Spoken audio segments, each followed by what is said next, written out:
The sky smiles broadly on Graaff-Reinet, where the Sundays River cradles the gem of the Karoo. A national park of 15,000 hectares surrounds the town, offering superb game viewing and making for a unique setting. Graaff-Reinet was established in 1786. It is the fourth oldest colonial town in South Africa. Until recently, farming formed the backbone of the town's economy. In the 1970s, Graaff-Reinet boasted 200 farmers. There are now 70. There's no doubt that Graaff-Reinet's future lies in tourism. In 1991, the town had 3 hotels and no bed and breakfast establishments. Currently, there are more than 100 guest establishments, and the broad Graaff-Reinet community is increasingly reaping the benefits of tourism. Designed by the French architect Thibault, the Droste was built in 1806. It served as the residency and office of the Landdrost. This shows us what the Droste looks like today.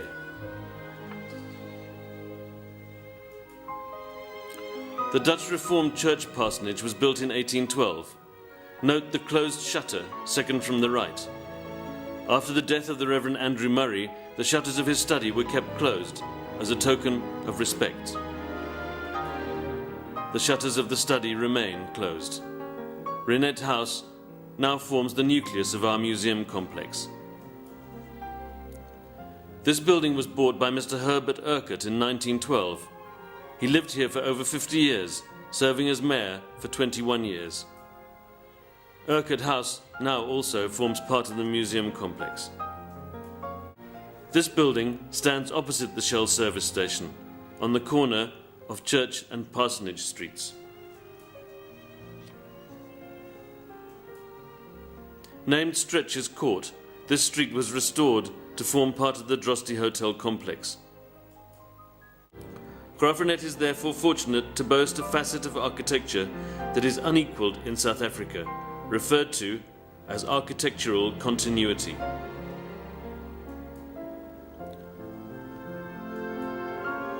Graaff-Reinet possesses row upon row of architectural continuity. Masizake, one of Graaff-Reinet's satellite communities, has an impressive continuity of Karoo vernacular architecture and has become a popular tourist attraction. The building in the center of this picture was to be demolished for the building of a BP fuel station. The late Dr. Rupert saved this building for the people of Graaff-Reinet at the very last minute. Built as a church in 1821, this art gallery boasts an impressive collection of South African art. Did Dr. Rupert impede progress by saving this building? We think not.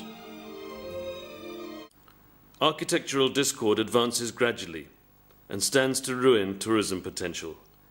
Landlords and businessmen need to show responsibility in attracting tourists to the town. Parsonage Street, the thoroughfare for tourists between the Droste and Reinet House. Reinet House at the far end. Museums, private residences, and a home for the elderly line Parsonage Street. The Rupert residence, built pre-1848 as a manse for the London Mission Society. Note the jarring impact of the small delivery truck on a heritage street. The London Mission Church on the right.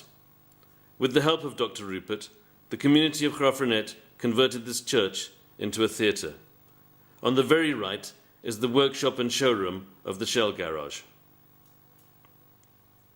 Beneath the flags stands a monument commemorating the independence of the colony of Graaff-Reinet in 1795. Parsonage Street at night.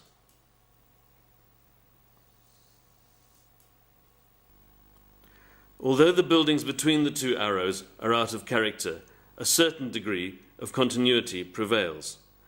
This is not the case in the section to the right of the black arrow. Shell intends demolishing the buildings between the arrows to establish a 4-island forecourt along with a 24-hour convenience store. We believe that 1. architectural continuity will be severely compromised. 2. There will be noise from trucks, taxis and patrons. The impact on the John Rupert Theatre will be catastrophic. We do not believe that a structure of any kind can shield the theatre from the noise created by a filling station forecourt. 3. Increased traffic, especially in Parsonage Street, is not in the interests of the residents, the elderly, the tourists, or of the sensitive buildings. The proposed development is out of character with the heritage heart of Graaff-Reinet. Given Shell's avowed strategy of concentrating larger volumes at fewer, bigger sites in order to create an efficient network of fuel retail, we believe this site is inappropriate for the proposed development. Is this what we're to expect, perhaps even on a larger scale? The following slides are an indication of activities at a service station.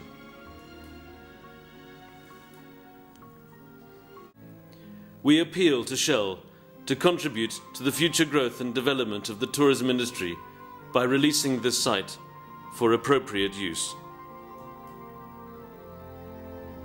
The Shell service station in its present form. The following few slides give an impression of what could be done with this site.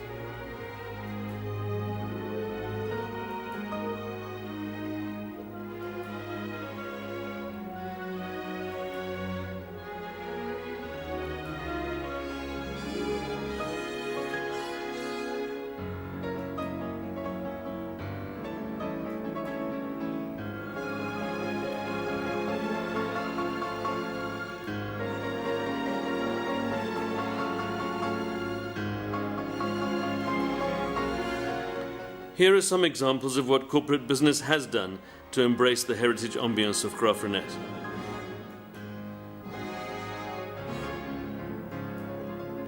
The Standard Bank. A local lawyer takes pride in his office building. This businessman has bought several properties and is to be commended for his renovation work. The Hudson Home, showing off Graaff-Reinet's corporate colours. The Victoria Hall, completed in 1910. A humble home proudly shows off its Victorian facade and Graaff-Reinet green and white. A fine example of continuity. At the far end of this building is a restaurant. The owners of the home on the right have taken great care in the restoration thereof. This is probably the most perfectly preserved home in Graaff-Reinet. It was built before 1845. It is still owned by the same family. Very little has changed. The original furniture is still in use. The bathroom, when eventually installed, was put outside in a buitenkamer. The present Mrs. Thornton is, it has to be said, not entirely satisfied with this arrangement. Dr. Anton Rupert said, "Historical buildings are the visible footprints of a cultural heritage. Title deeds of the land you love. Should these footprints be obliterated, the memory of the nation becomes blurred, and the people on a journey to somewhere become people on the road to nowhere." Will the Shell development contribute to the heritage status of this very sensitive area of the town? With Graaff-Reinet as a heritage destination, will the Shell development impact positively with regard to sustainable tourism and associated employment opportunities? The assets of Graaff-Reinet are also the assets of all South Africans. We are simply the custodians. If Shell is the socially responsible company we believe it to be, and if it is the green company it professes to be, then we believe it has a responsibility. We implore Shell to embrace this opportunity and to release its present site for appropriate use. In doing so, the heritage heart of Graaff-Reinet will be restored.